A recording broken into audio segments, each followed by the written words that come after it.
সুপ্রিয় দর্শক, আজকে গিয়েছিলাম সুবিল ইউনিয়নের মাজারে, যেটা আমি অনেক দিন ধরে যাব ইচ্ছা পোষণ করতেছি, বাট যেতে পারি না সময়ের কারণে।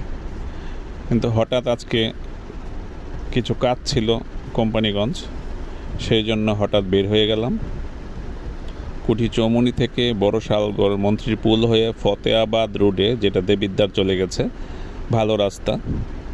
মন্ত্রীপুল থেকে প্রায় 15 কিলোমিটার যাওয়ার পর সুবিল মাজার, যেখানে একটি মাজার আছে, একটি মসজিদ আছে, একটি এতিমখানা আছে, মাদ্রাসা আছে। খুবই সুন্দর জায়গা, আপনারা সময় হলে গিয়ে আসবেন।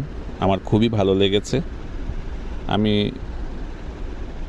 তৃপ্তি পেয়েছি মাজারটি দেখে। আপনারা যাবেন অবশ্যই।